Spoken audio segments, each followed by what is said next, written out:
아마겟돈 전쟁과 일곱째 대접이라는 제목으로 오늘 말씀 계속 나누도록 하겠습니다. 하나님의 마지막 심판이 될 일곱 대접 재앙이 이제 하나만 남겨놓고 있는 상황입니다.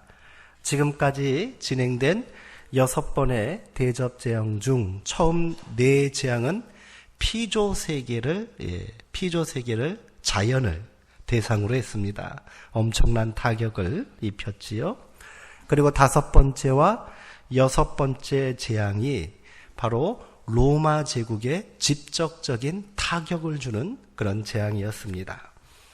5번째 재앙으로 짐승의 왕자는 깊은 어둠에 묻히게 되었습니다.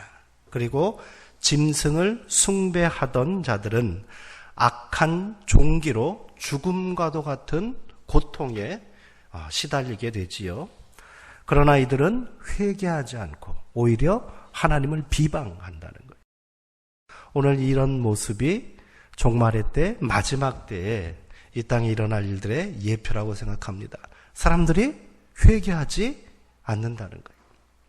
회개하지 않고 자신의 죄악으로 인하여 진노가 임하고 그것으로 엄청난 고통을 받고 있는데도 오히려 하나님을 비방하는 일이 일어난다. 이것이 마지막 때에 비참한 현실이요 광경이 될 것이다.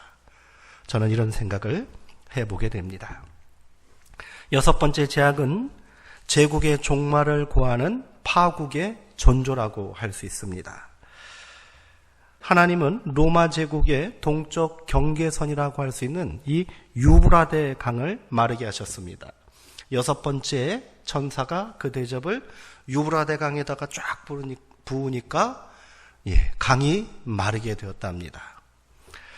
그리하여 동방의 왕들이 로마로 모일 길이 열리게 되었다. 마련되었다. 성경은 이렇게 기록하고 있지요. 이때 어떤 일이 벌어졌습니까? 개구리 같은 3마리 더러운 영들이 출현하게 돼요. 이것들은 각각 용과 짐승과 거짓 예언자의 입에서 나온 것들이다. 이렇게 말합니다. 하나님의 거룩한 삼위일체에 대항하는 유사삼위일체예요. 거짓 영들입니다. 그것은 사탄이고 로마 제국이고 또 로마 체제를 선전하는 식민지 토착 세력이라고 말씀드렸습니다. 이 더러운 새 영이 개구리처럼 시끄럽게 울어대면서 그동안 로마 제국의 통치와 황제 숭배를 선전하고 정당화하는 일을 했지요. 이제는 이 악한 짐승의 영들이 팍스 로마나, 로마의 평화예요. 거짓 평화지요. 피로 세운 평화입니다. 전쟁을 통하여 세우는 평화예요. 그 평화를 부르짖으며 동방의 왕들을 불러들이고 있답니다. 왜요? 마지막 하나님의 진노에 맞서 우리가 한번 힘을 모아서 최후 항쟁을 한번 벌여보자. 이런 투입니다. 전운이 감도는 일촉즉발의 상황 속에서 성도를 향한 긴급한 메시지가 선포되고 있습니다. 15절의 말씀이었습니다. 우리 15절의 말씀 지난 시간 함께 나눴는데요. 다시 한번 읽고 시작했으면 좋겠습니다. 계시록 16장 15절입니다. 보라, 내가 도둑같이 이르니 누구든지 깨어 자기 옷을 지켜 벌거벗고 다니지 아니하며 자기의 부끄러움을 보이지 아니하는 자는 복이 있도다. 아멘. 최후의 전쟁이 일어나기 전 끝까지 믿음을 지키라는 격려의 메시지이며 또한 경고의 메시지다라고 지난 시간 말씀을 드렸습니다. 자, 이제 마지막 재앙이 시작될 즈음입니다. 16절의 말씀 다시 한번 읽어보겠습니다. 새 영이 히브리어로 아마겟돈이라 하는 곳으로 왕들을 모으더라. 이 새 영은 언제 등장했습니까? 6째 천사가 6째 대접을 유브라데 강에 쏟았을 때 동방의 왕들이 로마로 모여들었고요. 그때 새 영, 개구리 같은 더러운 새 영이 등장했지요. 그 사건의 연장선입니다. 아직 6째 대접 재앙의 상황 가운데 있는 거예요. 드디어 이 세 영이 거짓 선동과 충동질로 동방의 왕들을 모이게 하였다는 겁니다. 그들이 모인 곳이 어디랍니까? 히브리어로 아마겟돈이라는 곳이랍니다. 아마겟돈 너무도 많이 들어보셨잖아요. 시한부 종말론자들 뿐 아니라 우리가 교회에서 아마겟돈 이 말 한 번씩은 다 들어봤을 거예요. 세상 사람들도 최후의 종말의 전쟁을 아마겟돈이다 이렇게 또 이야기하고 그 이름은 한 번씩 들어봤을 겁니다. 이 말은 산을 뜻하는 히브리어 하르 그리고 예루살렘 북쪽에 있는 이스라엘의 평지입니다. 평야 지역인 무깃도를 조합한 단어예요. 그래서 원어로는 하마겟돈 이렇게 되어 있습니다. 우리말로는 아마겟돈 이렇게 번역을 한 거예요. 하르 무깃도 그래서 아마겟돈 이렇게 조합된 단어예요. 이를 그대로 풀면 어떻게 되겠습니까? 무깃도의 산이다 이런 뜻이 됩니다. 그런데 실제로 예루살렘의 이 무깃도에는 산이 없습니다. 그냥 평지예요. 평지. 넓은 평지입니다. 이 표현은 오직 계시록에만 나옵니다. 신구약 성경 어디를 둘러봐도 아마겟돈이라는 단어는 없어요. 지명은 없어요. 무깃도는 나오죠, 물론. 그러니까 이 아마겟돈은 실제적인 지명이라기보다는 계시록에 등장하는 수많은 용어들이 그러하듯이 상징적인 의미의 단어이다. 이렇게 우리가 이해해야 합니다. 그런데 이것을 실제적인 장소로 해석을 하고 시한부 종말론자들, 이단들, 그들은 중동의 아마겟돈에서 전쟁이 일어날 것이다. 이렇게 예언 아닌 예언을 하고 있는데 거기에 현혹될 필요는 전혀 없습니다. 무깃도는요, 이스라엘 역사상 수많은 전투가 발생했던 격전지였답니다. 사사시대 여자 사사가 있죠. 드보라하고 바락 장군이 가나안의 왕과 싸움을 벌이고 독립전쟁을 일으킨 장소가 바로 이 무깃도입니다. 그리고 이후에 요시야 왕이 애굽의 군대와 맞서 또 싸우다가 전사한 곳이 무깃도이기도 합니다. 또한 특별히 로마 시대에 이 무깃도는 로마 군대의 상설 주둔지였다고 하지요. 이런 역사적인 배경으로 미루어 보아 아마겟돈은 하나님께서 이 땅의 모든 악한 세력과 폭력적인 제국의 질서를 끝장낼 상징적인 최후 전장이다. 이렇게 우리가 이해하면 될 것입니다. 17절의 말씀 계속해서 한번 읽어보겠습니다. 일곱째 천사가 그 대접을 공중에 쏟음에 큰 음성이 성전에서 보좌로부터 나서 이르되 되었다 하시니 그래요. 자, 이제 마지막 드디어 일곱째 천사가 등장하고 대접에 담긴 하나님의 진노를 공중에 쏟아 부었다는 거지요. 이로써 하나님의 진노가 끝날 것입니다. 이때 하늘로부터 큰 음성이 들려왔답니다. 그 음성은 뭐라고 합니까? 되었다라고 말했다는 거예요. 하나님의 음성입니다. 이 음성은 하나님의 진노와 심판이 최종적으로 마쳤다, 성취되었다는 것을 선포하는 거예요. 이제 최후 심판이 종결되었다 하는 그런 하늘의 메시지입니다.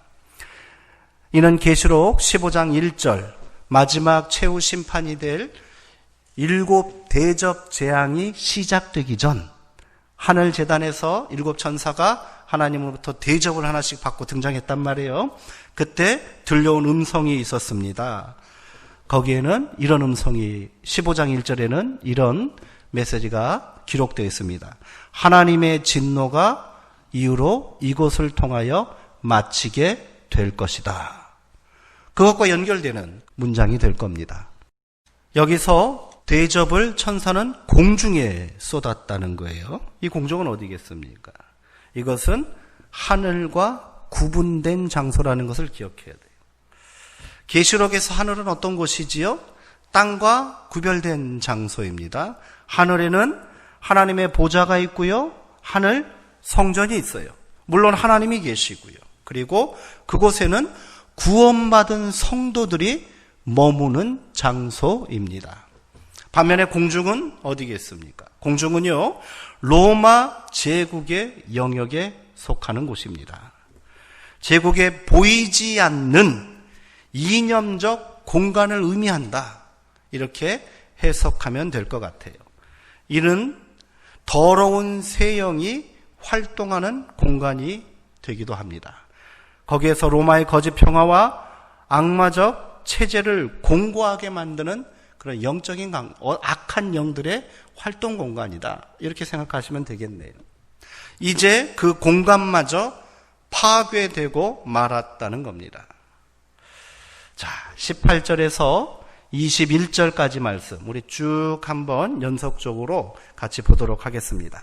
18절에 보니까 자, 마지막 제왕 대접을 쏟음과 함께 연속적인 사건들이 계속 일어납니다. 곧바로 번개와 음성들과 우레소리가 있고 큰 지진이 일어나게 됩니다.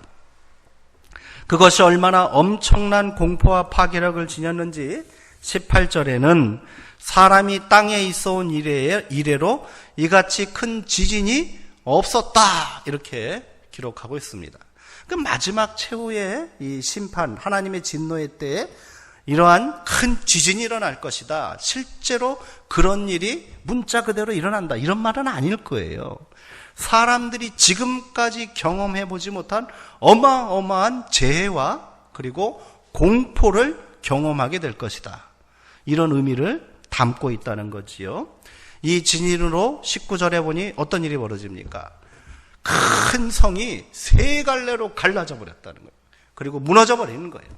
만국의 성들도 함께 무너졌답니다. 여기서 큰 성은 바벨론이라고 되어 있습니다. 이 바벨론은 로마 제국을 상징하는 단어예요. 계시록에서 바벨론 그리고 큰 음력 그것은 다 로마 제국을 말하는 거예요. 이 큰 성이 지진으로 세 갈래로 부서져 버리고요. 또 만국에 있는 로마를 추종하고 로마에 협력하는 그런 세력들이죠. 그 모든 성들도 다 같이 우르르 일시에 무너져 버리게 될 것이다. 이렇게 말합니다. 그 이유를 성경은 이렇게 말합니다. 하나님 앞에 기억하신 바 되어 그의 맹렬한 진노의 포도주 잔을 받은 것이다. 이렇게 말합니다. 자, 여기서 큰 성 바벨론은 로마 제국이라고 그랬습니다.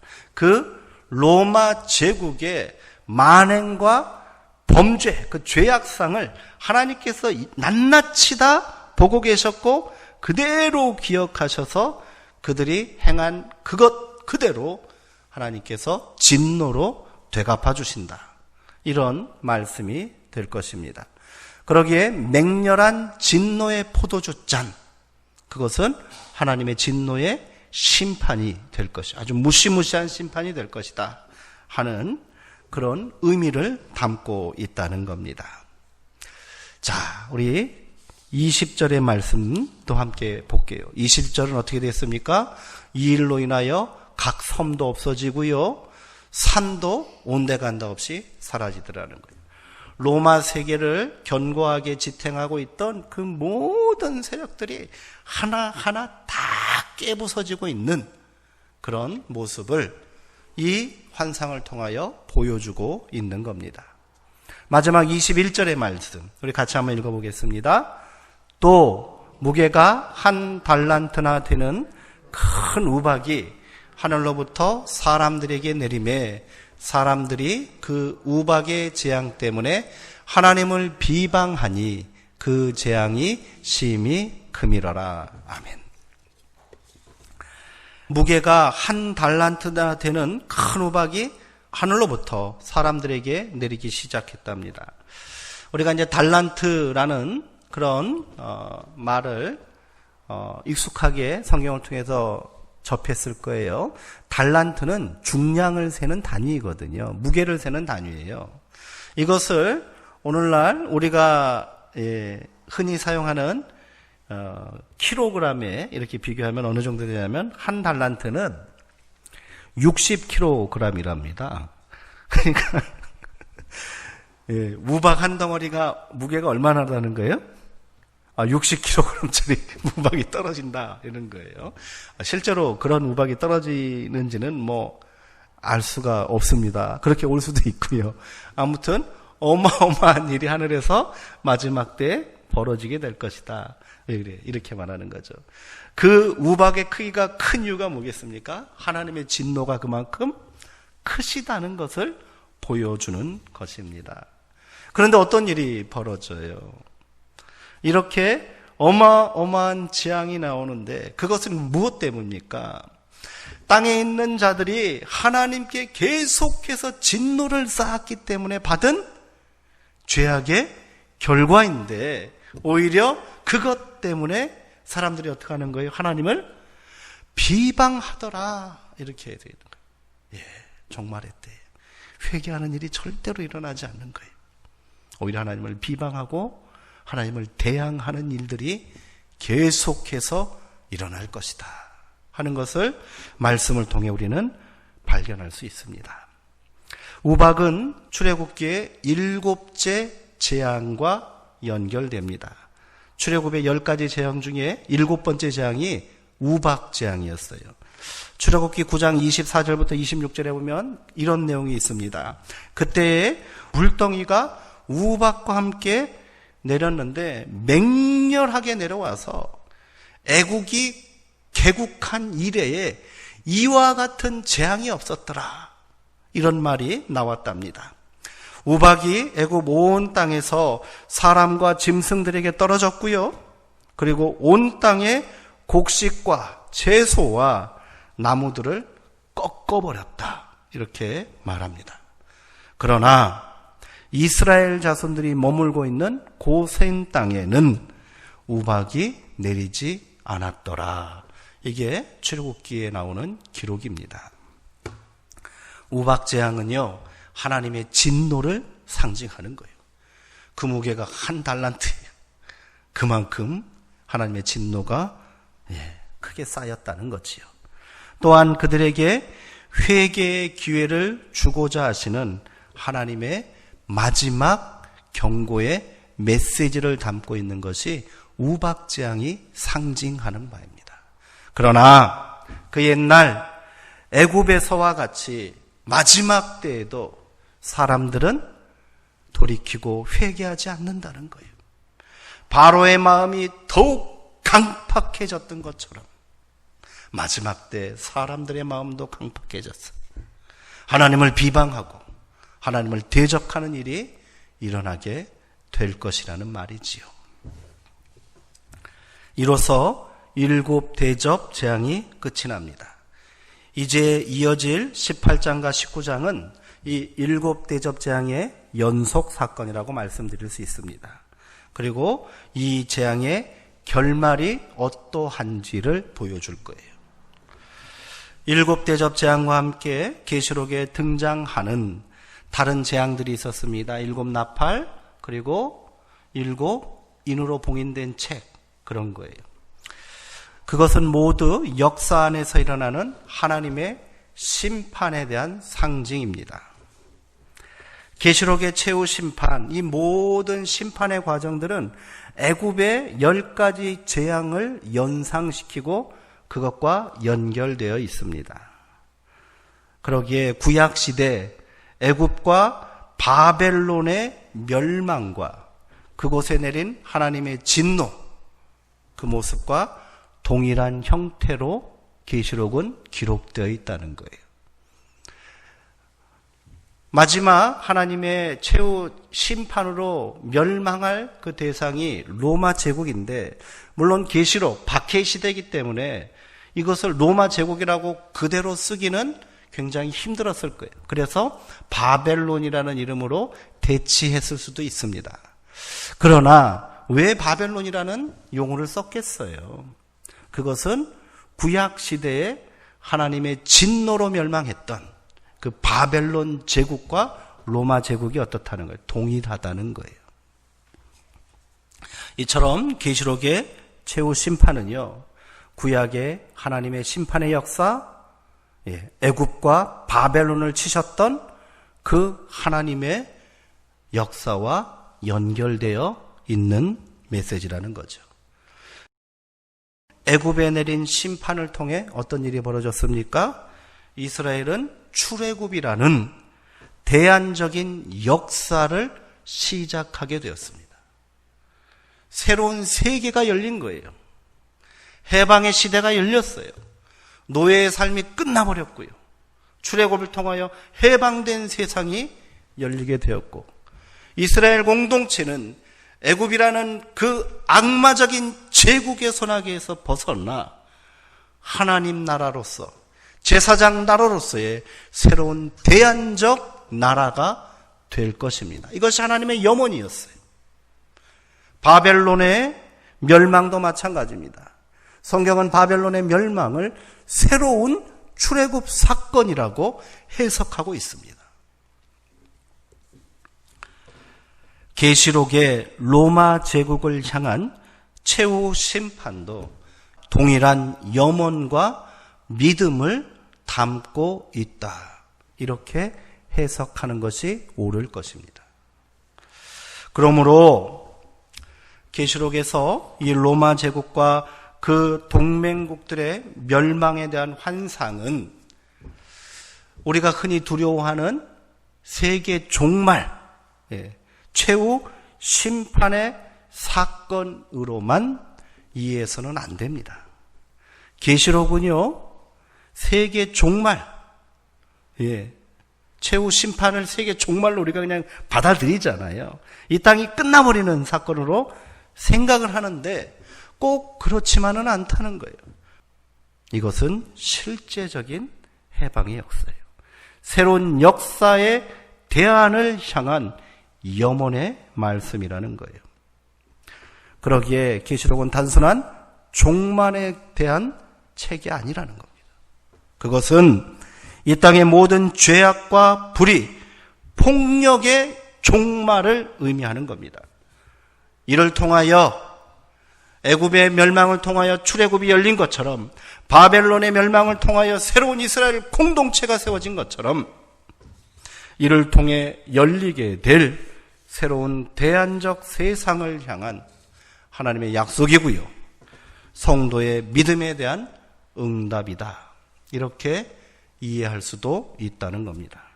이것이 바로 예수님께서 선포하신 하나님 나라의 소망이고 성취를 향한 열망입니다. 그리고 성경 전체, 구약과 신약 전체에 면면이 흐르고 있는 궁극적인 희망의 메시지라는 거지요.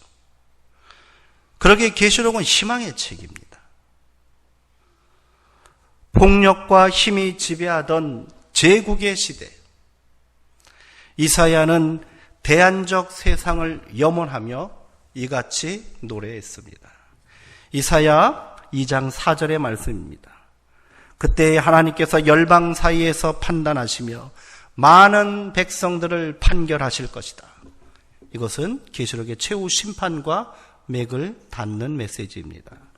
그때 무리가 그들의 칼을 쳐서 보습을 만들고 그들이 창을 쳐서 낫을 만들 것이며, 이 나라와 저 나라가 다시는 칼을 들고 서로 치지 아니하며 다시는 전쟁을 연습하지 않을 것이다. 이사야가 꿈꾼 새로운 대안적인 세상은 어떤 세상이었습니까? 전쟁이 잠시 멈춘 세상이 아니에요. 전쟁의 위협이 도사리고 있는 세상이 아니라 전쟁이 완전히 총식된, 더 이상 전쟁이 일어날 수 없는 세상, 그게 바로 이사야가 소망하고 그가 하나님으로 봤던 이상이요 계시였던 거예요. 계시록은 그 예언자의 전통을 그대로 담고 있는 책이다. 우리가 이렇게도 해석할 수 있다는 겁니다. 전쟁이 사라진 세상은 어떤 세상입니까? 그게 바로 샬롬의 세상입니다. 이사야는 계속해서 11장 6절과 9절에서 이렇게 노래했어요. 우리가 주일학교 다니면서 많이 불렀던 찬양의 메시지입니다. 그날에 이리가 어린 양과 함께 살며 표범과 염소와 어린아이와 암소와 곰과 사자가 함께 평화로이 뒹굴면서 풀을 먹을 것이다. 약육 강식의 시대가 끝난 거예요. 힘과 폭력의 시대가 종식된 겁니다. 그 거룩한 하나님의 나라, 하나님의 산 아래에서 그곳에는 해암도 없고 상암도 없을 것이다. 물이 바다를 덮음같이 여호와를 아는 지식이 세상에 충만할 것이다. 이게 바로 이사야가 꿈꿨던 샬롬의 세상, 하나님의 나라, 궁극적인 새하늘과 새 땅을 향한 소망입니다. 그날에 대한 소망과 믿음이 지금 계시록을 통해서 다시 한번 확인되고 있는 거예요. 분명하게 선포되고 있는 겁니다. 계시록을 해석하는 방법이 다양합니다. 물론 성경을 다양한 방법으로 해석할 수 있어요. 그러나 우리가 그동안 계시록을 너무 한쪽 방향으로만 파고들었던 거예요. 이것은 지구 종말, 이 세상이 끝나는 날에 있을 최후의 사건들을 기록한 책이다. 이런 사고에 너무도 우리가 갇혀 있었던 겁니다. 그러니 계시록에서 말하고 있는 희망과 대안적 세상과 성도가 염원하고 꿈꿔야 할 이 땅에서 반드시 믿음으로 인내로 세워야 할 그 나라가 무엇인지를 잃어버리고 만 거예요. 새하늘과 새 땅은 하늘에 세워지는 것이 아니에요. 계시록 마지막에 나오는 새하늘과 새 땅은 하늘로부터 땅으로 임하는 겁니다. 오늘 이 말씀이 계시록을 우리가 계속 나누는 동안 우리 가운데 새로운 소망이 되고요, 믿음의 궁극적인 의미가 되었으면 좋겠습니다. 오늘 나눈 아마겟돈 전쟁은 그날의 시작을 알리는 마지막 전쟁이 될 것입니다. 이 전쟁 이후에는 더 이상 이 땅에 전쟁이 없을 것입니다. 칼을 쳐서 보습을 만들고요, 창을 쳐서 낫을 만드는, 사륙의 도구를 부숴서 땅을 일구고 생명을 일구는 농기구로 만드는 그런 날이 이제 시작될 것이라는 겁니다. 이 아마겟돈 전쟁은 2000년 동안 사람들이 생각해왔던 지구 종말을 고하는 최후의 전쟁이 아닙니다. 서구의 사람들, 19세기, 20세기 초 서구의 신학자들이 주장한 것처럼 그것이 핵전쟁에 대한 예고편이 아니에요. 예고가 아니에요. 이런 사고에 여전히 젖어 있습니다. 벗어나야 합니다. 깨트려야 합니다. 그래야 말씀이 제대로 우리 가운데 세워지는 거예요. 계시록을 읽었으면 다른 말씀과 마찬가지로 우리 가운데 뜨거운 소망이 일어나고 감격이 일어나고 성도의 열심과 내가 이 땅에서 어떤 일을 감당해야 할지, 믿음으로 우리가 이 땅에서 세울 하나님 나라의 역사가 무엇인지 분명해져야 되는데 왜 두려움이 생깁니까? 왜 그것이 우리 가운데 공포가 됩니까? 다시 읽고 다시 해석해야 한다. 그 뜻을 다시 새겨야 한다. 저는 이렇게 생각합니다. 그러기에 천상의 예수님은 19장에서 백마를 타고 이 아마겟돈 전쟁에 참여하십니다. 그리고 전쟁의 확전을 막고요, 그 전쟁을 영원히 끝내십니다. 아마겟돈 전쟁만 끝내는 것이 아니라 이후로는 전쟁이 일어날 수가 없게 만드십니다. 이때 예수님은 칼과 창을 들고 적들을 물리치시지 않으셨어요. 성경에는 이렇게 말합니다. 예수 그리스도의 입에서 나오는 예리한 말씀이 검처럼 대적들을 물리칠 것이다. 이 최후의 전쟁은 칼의 전쟁이 아니고 진리를 수호하는 전쟁이 될 것이다. 말씀을 세우는 전쟁이 될 것이다. 이것을 예고하는 것이지요. 그리고 전쟁의 주동자들은 모조리 그들은 짐승이었고 거짓 예언자들이었어요. 그들은 모조리 사로잡혀 산채로 영원히 꺼지지 않는 유황불에 던져집니다. 다시는 전쟁을 일으킬 수도 없게 된다는 거예요. 전쟁의 질서와 체제가 완전히 그리고 영원히 소멸될 것입니다.